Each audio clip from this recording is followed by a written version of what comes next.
And we are live. Welcome, mystery and thriller fans. Our host, Sara DiVello, and I am delighted to host tonight the incredible Lynne Reeves, here to tell us all about her brand new book, The Dangers of an Ordinary Night.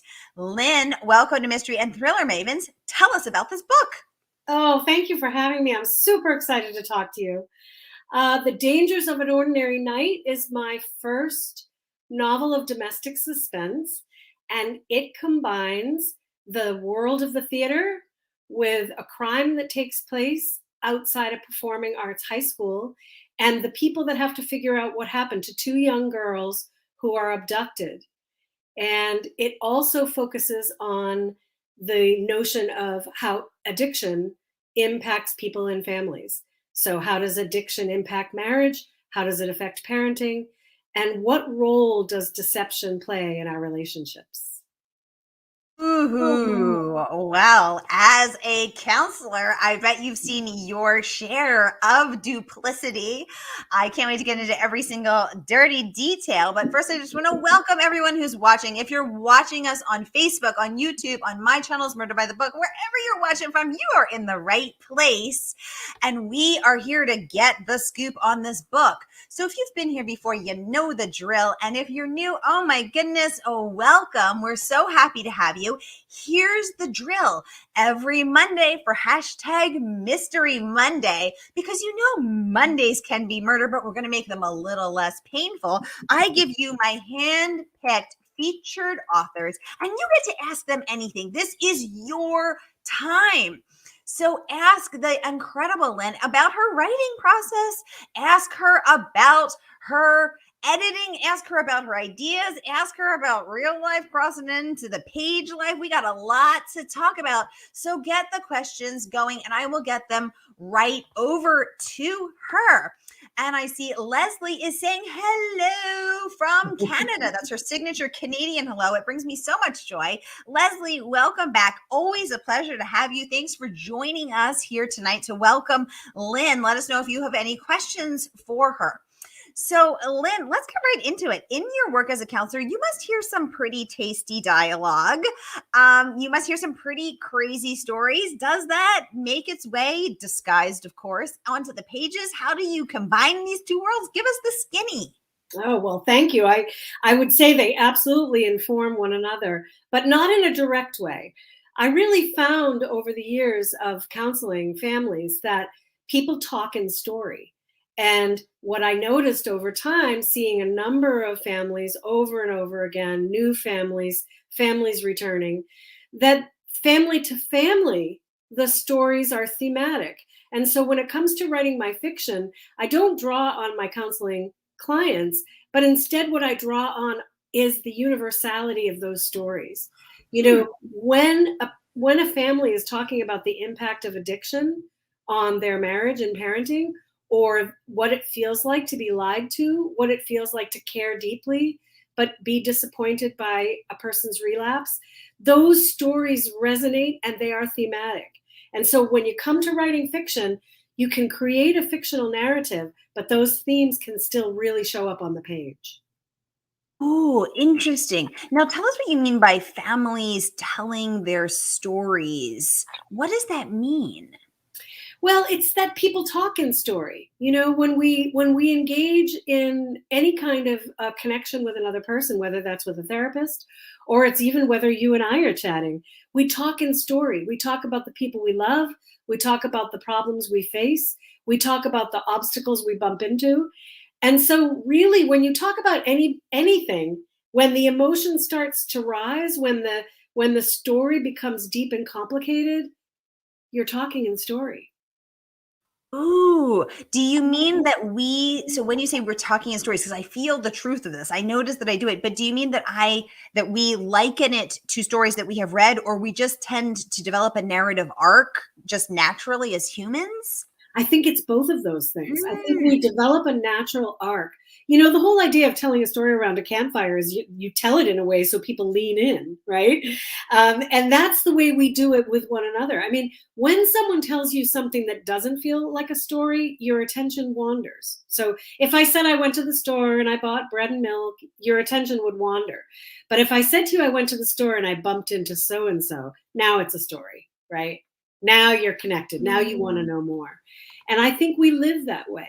So when it comes to fiction, I draw on the universality of stories, whether that's grief, whether that's societal issues, whether it's, in this case, I talk about social media and fame and celebrity and our desire to be known in that way. I talk about the issues related to long-term marriage and what happens when we stop seeing one another. Those are all things we talk about human to human, friend to friend.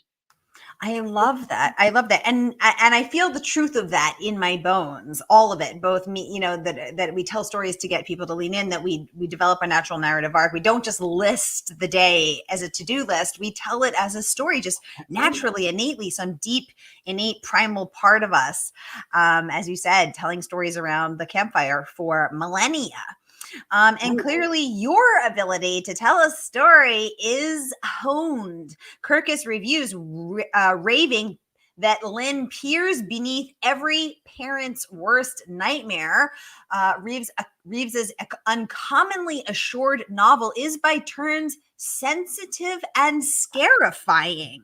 High praise there from the incredible Kirkus. Let's talk about how you did that. Balancing both the sensitive and the scarifying, a new word to me. I love that. It was a new word to me too. How do you, from a craft perspective, balance being sensitive and scaring the crap out of the reader? Well, you know what? It's so interesting to me because I began writing this novel in the same way that I write all of my fiction, which is that it starts with character and it starts with a social issue. And when I decided that the characters would be in the world of the theater and struggling with addiction, and that would have an impact on their honesty with one another, the blind spots they bring to their relationships, I thought I was writing a novel like the ones that had come before, because that's sort of my DNA: character, social issue, trying to figure that out. But what happened was that the topic of addiction, all of the discussion that comes into play when people are struggling with it, the ways in which their mental related to addiction. Okay. You're breaking up a tiny bit, but we're getting it. Okay. You were breaking up a tiny bit, but I think we got the gist of this. Yeah. So I feel like what happened was that I started the story off in the same. Oh dear. That's okay. You're back. How about now? Okay. Good. So basically what I was saying is that I started off in the way I always do, but when I realized what was at play with the topic, I knew that the pace was faster. I knew that the stakes were higher. And I knew that instead of writing book club type fiction, which is what I had written before, that I was also entering into the world of psychological thriller, domestic suspense. Okay. I like that you said, I knew that the pace was faster and the stakes were higher because of the subject matter. Yes. Laura Rossi, welcome to the conversation. Fabulous book publicist, book lover, and friend. Laura is saying she's reading it now. It is so good. And also, hi, Lynne and Sara. Laura, welcome. So good to see you as always. Tell us what you love about the book in the comments. Again, Lynne, dealing with this topic of addiction, something that is so timely. Now more than ever, something that so many of us can relate to, knowing someone, loving someone, going through that, or just seeing it in the news and feeling compassion. It must have been intimidating to try to address such a big and weighty topic. Or as a therapist, did you not feel intimidated by it? Well, to be honest, I thought I was going to write a nonfiction book about addiction. And so I entered into a lot of interviews of women whose partners had struggled and the role of caretaker that they assume, and also the impact of a partner's addiction on parenting and on children. And I thought I was going to write a nonfiction book about it. But again, so many of the stories that I was being told had that universality to it, and yet was not prescriptive. I couldn't step in and say, this is how you deal with it, because there's only one way to do so, because there isn't. There are many ways. And so with a fictional narrative, the beauty of that is that it allows readers to examine what's happening in their own family or with their own friends or even in the news, and have a safe distance to explore it, right? There are so many wonderful narratives out there that look at this topic, and I don't think we can look at it enough. My sister works in a hospital, and certainly everyone who works in a hospital is dealing with this in their client base. So again, such an important a topic, and interesting that you thought you'd write a nonfiction, but ended up writing domestic suspense. That's fascinating. That's right. That's right. Well, that's when you let the story lead you, right? And so not only did the story lead me to fiction, but it also led me to a new genre. And that's really exciting as a writer. How did you find that transition to this new genre? Easy, delicious, fun, intimidating, all of the above? It would be all of the above. But you can never stop learning and growing. So the fact that the topic really created its own setting and its own atmosphere was really exciting to me. Now, of course, I had to learn the conventions of the genre so that readers will feel like they can sink into what they're hoping and expecting. And at the same time, I did a lot of character study, because it's really important to me to get relationships right. That's just really important to me. I like that. I think as someone who I think I've done 160 of these interviews in the past 19 months. One thing that I've noticed is the universality, and the most important thing I think about the genre is keeping those pages turning. And how do you do that? The New York Journal of Books raving that this is a true nail biter. So being new to the genre, how'd you do it? So, again, I really, really like that campfire vibe, that idea that you really want people leaning in and you really want them sitting on the edge of the seat. And the way that is, the way that you achieve that, I believe, is to make people care about the characters. That's first and foremost. Flawed as they may be, I wrote a piece about, likability and flawed and what's the difference. And I think that characters need to be flawed, and whether you like them or not is up for debate. But whether or not you can see them as real people is critical. And so I think writing real people is important. I think leading characters toward resolution of their wants and needs. This particular book is told from 3 points of view. It's from a mother, it's from a psychiatrist, and it's from a detective. And while each of them have their own journey and their own path that they're on to try to figure out what happened, they each share something similar, which is that they've been betrayed by someone they love, and they're having a hard time trusting other people as a result of it. And that just added a lot, as you said, delicious. It added a lot of layers to what the narrative could be if they shared a common emotion, a common sadness. Sharing a common sadness. I like that. George Beach tuning in from Texas. Welcome to the conversation, sir. Always a pleasure to have you, a true mystery connoisseur here in George. George, welcome as always. He said, welcome to the dark side, Lynne, coming over to our genre. Well, it's true, though. The dark side for me in this story is that it's darker emotional terrain. It's the stuff we don't talk about. Addiction is something that we keep behind closed doors. We don't talk about the struggle freely. It's not the same as a medical condition, for example, where we would freely talk about a back injury or diabetes, but we are less willing to talk about mental health. We're less willing to talk about the struggle of addiction. And that is the darker terrain, is that which we feel we can't talk about. Why do you think, as a therapist, and as a writer of this topic, why do you think we do feel that this is not akin to a back injury, a broken elbow, a broken arm? Why do we have that sense of shame? Well, there's a long history in the addiction world, where people have struggled forever. This is a common issue, and it has been forever. But there was a lot of shame because in the early days of even talking about addiction, the person who struggled was blamed. The person that struggled was deemed to be weak-willed, right? And it wasn't until many years later, and even now we're still struggling with that, that we understand that it's a brain chemistry challenge. It's a medical condition. It's neuroscience. And so now we have a lot more research that explains to us what's happening and why certain people are more vulnerable to it than others. Not everyone is vulnerable, but those who are uniquely vulnerable. And it isn't a question of character. It isn't a question of will.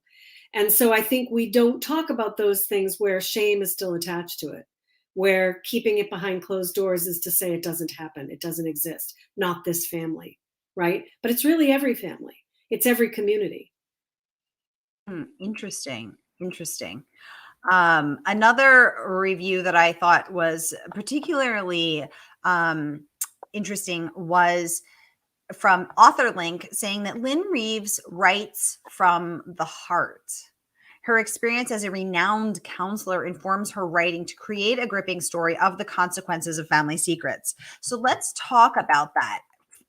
You writing from the heart, first of all, it must have felt very good to be seen, to have that work acknowledged in that way, to feel that you're putting something out there and to feel seen for it. How do you draw on your experience as a renowned counselor to write from the heart in this honest, painful way, but Well, also compelling? yes. Well, I think that, to be honest, writing, that was really a wonderful, wonderful compliment. It's, when you get certain reviews and you just think, that's the one. But to say that I write from the heart means a lot to me, because the topics that I choose to write about are those undiscussables. And I have experiences in my own life. I don't write memoir, but I do draw on my own personal experience. So I've had family members who have struggled with addiction. I've had family members who've struggled with mental health challenges. And so I do draw on what that feels like. I think the character of Nell, the mother in this story, she's very, very dear to me in the sense that she's one of those people that assumes the role of caretaker and then can't seem to find her way out of it. She's caring for her child. She's caring for her husband. She's putting everyone before her. And she begins to lose herself as a result. And I know many, many women for whom that's happened. And I think in the pandemic, many women can relate with losing themselves to caretaking, right? So it's a resonant issue now. And I try to write from that space. I love that. Yeah. Kathy, welcome to the conversation. A pleasure to have you back, ma'am. Saying the slide into mental health issues can be slow. Sometimes we don't realize it until much damage has already been done. So true.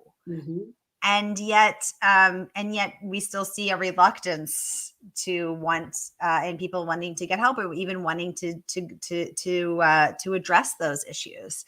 Kathy, great. And in this particular story, I address that by examining how when you're really, really close to people, it's also hard to see that slide. So I think Kathy's right. The slide happens slowly, and it's almost as if the closer you are to the person that you love, the harder it is to see it. Right? Interesting. So I think in this particular story, that led to the suspense, because things had been missed and things had been glossed over, and things maybe didn't have the same import until after a crime had occurred. Oh, good point. Thank you for that insight. Hank Philip E. Ryan, with whom you're speaking tomorrow, chimed in with a fabulous blurb, raving, shatteringly original, intensely suspenseful, and written. I'm going to pop this up just for a second because it's a big one. Written with a tender eloquence that will break your heart. The talented Lynne Reeves, a master of subtext, weaves her brilliant insights into a riveting story of best intentions, unintended consequences, and devastated families. So let's take this piece by piece. Tender eloquence. How does one pull that off on the page? Well, that goes back to the heart, right? I want my characters to feel like people you know, and I want you to understand that even when they make mistakes, and even when they are really engaging in behavior that's our worst selves, not our best selves, that there's still a little something about that character that can grab your attention. The character that is the hardest to like in this story is Zeke, the father of the teenage girl who struggles with addiction. And yet I've heard from readers already that they have compassion for him, even though he drives them crazy and he's making terrible choices. And that means a lot to me because, again, he's a human being. He's not setting out to be someone to dislike. He's making bad choices for lots of reasons. And so, again, that eloquence or around the writing from the heart. I want you to like my villain. I want you to feel compassion for his mistakes. And that's another, you don't have to condone his behavior, certainly. I But love at least that. you can understand where he's coming from. Melissa saying, hi, Sarah and Lynne, joining us all the way from Australia. Melissa, always a pleasure to have you. Thank you so much for joining us. Mystery and Thriller Maven member there. Delightful to have you as always. Thank you for joining us. George chiming in saying there is still a lot of shame out there, even with all of the research, advancements, and understanding of mental health. With the resulting understanding and lessened shame, does anyone feel that some are taking advantage? For instance, look at me. I have that too. Be nice to me. Or I have this so I can get away with it. Lynne, thoughts on that? Sure. Well, I think there's always a pendulum swing, right? I think that I'm not sure I would really ever think that people use it in a nefarious way, but maybe in a way to get support and help. And I would say that if people in anyone's life come forward and say, I'm struggling with this, please help me, or please feel bad for me, I think I might, lean into that and say, how can I help? Because I think that people do well when they can. I think people feel emotionally well when things are going their way and when struggles aren't in their path. I think what I really tried to get at in this novel is that for the most part, people don't ask for help because they don't really know how. It's a very difficult thing to say you're struggling. And even though you may only be struggling in part of your life, one of the other things that is examined here in the characters is that they look pretty effective. They look like they're really managing quite well. It's only under the surface that some of them are not, which is true of most people. Yes, interesting. And I bet because and I don't want to speak for you, George, but I have a feeling just because you're such a prolific reader and you join us for so many shows. Thank you so much. You're such a valued part of this community. And I bet because I watch a lot of true crime shows, I listen to a lot of podcasts, and I read a ton of mysteries.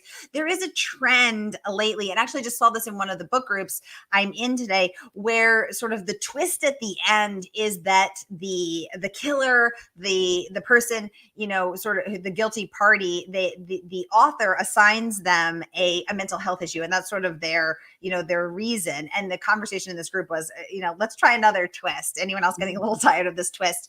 Or sometimes we'll see on true crime shows that someone will plead, temporary insanity, but they kind of did know what they know what they were doing. So, or we'll see that in a fictional play. So I have a feeling that George is saying, what about those people who are taking advantage of the system? Of course, but I also agree with you, Lynne. Most people are not, of course, not taking advantage of the system. Most people are not even asking for help because the shame is too great. Right. George chiming in and saying, thank you for that answer. This is a new way of thinking about it. Thank you. Yay. Good. That is wonderful. I think what I would want to have people realize is that when in fiction, a writer leans on the mental health condition of sociopathy, in other words, I don't have a conscience, right? And so therefore I can do anything and I'm going to surprise you in the end with that twist, right? That's not the kind of fiction I write. What I write is the nuanced idea that some of the mental health conditions that we experience, whether that's anxiety or depression or suicidality or any of these things, they put us in the path of making really, really bad decisions. And often those decisions, though there's a mental health condition involved, we're still responsible. We still are responsible for our actions. And so I like to explore that kind of psychology, that which is more nuanced and more gray, that there's no right or wrong, good or bad, but boy, is it complicated. To me, that's when it's interesting. Interesting. I love that. Kathy asking Lynn, do you actually have one of your characters in this book ask for help in any way at all? Yes, I have a couple of characters who ask for help. One who doesn't do it very effectively, and one who actually does, and actually plays out that role of asking for help quite clearly. There's a psychiatrist character in here, and I had a lot of fun as a family counselor writing her, Dr. Rollins, and she actually has her own struggles, so she's not perfect. She's not proclaiming that she has all the answers, but she is trying to get across the message that women in particular have a lot of trouble asking for help. They have a lot of trouble saying, this is too much for me. And just because I can perhaps do these things doesn't mean I should. Just because I can cope with a lot doesn't mean I should take it all on in the absence of my own identity. Mm. Yeah, I think there's a lot of pressure to be superwoman. There's a lot of pressure to be super mom. There's a lot of pressure to be like, I juggle it all effortlessly. I never sleep, but who needs sleep? I rise with the dawn, and I'm happy about it all day. And there's so much pressure to keep up this appearance of not needing help, of thriving and succeeding, and holding up this image of of perfection, and it's exhausting. Absolutely. There's a couple of stage mom characters in this novel because it's set in the theater, and these stage mom characters are doing that. They're in competition for who can take on the most, who can handle their stress better, whose child is more talented, and that's just an enormous amount of pressure. And I think that the microcosm of the pressure parenting, the high pressure parenting that many women experience, that was something I wanted to tackle a little bit too. And the theater was the perfect place, of course, to do that. Indeed, it is. Kathy saying that, quote, just because I can doesn't mean I should. Such good words. Kathy, thank you for that. Lynn, thank you as well. All right, y'all, we have 5 minutes left with Lynn. So any questions for her about her book, her characters, her process, let's get them going in the comments. I think we have room for 2 or 3 more. Now, while you're taking a moment to type, I'm going to share another review. This one from Elizabeth Brundage, the Wall Street Journal best-selling author of The Vanishing Point. She said, Dangers of an Ordinary Night, Lynne Reeves brilliantly demonstrates that in the theater of life, it is so often the people we're closest to who are the most convincing actors of all. Lies, deception, a marriage in disarray, and the ruinous consequences of long-kept secrets propel this novel to its tragic and startling end. So talking about following the story, again, you thought you were going to write nonfiction. Turned out you wrote a thriller. Did this ending surprise you, or did you know it all along? I knew the ending all along. I definitely did. And that was helpful because as a person who's learning to write domestic suspense, and it's my first novel in the genre, it really helped that I knew what I was writing toward, right? So I could raise those stakes and I could offer more tension and conflict because I knew where we were going to land. That said, the wonderful part of writing fiction is that even though I knew what the ending was, I didn't know a lot of the complex details of it. For example, who would be there?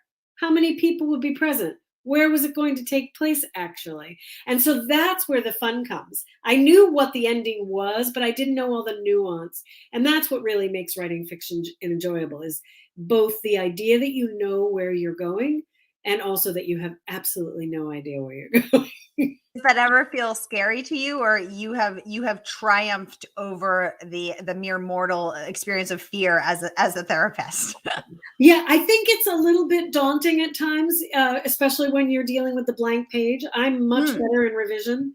Revision is, to me, just roll up your sleeves and now I can create the sculpture that I'm trying to create. But that blank page where I start, a first draft, that's always the most daunting because I keep thinking to myself, can I actually do this again? And then suddenly I do. I have a draft. And then I know that forever how long it's going to take me to shape that into what I know it needs to be and what it can be, I'm willing to do it. Revision to me is the ball game.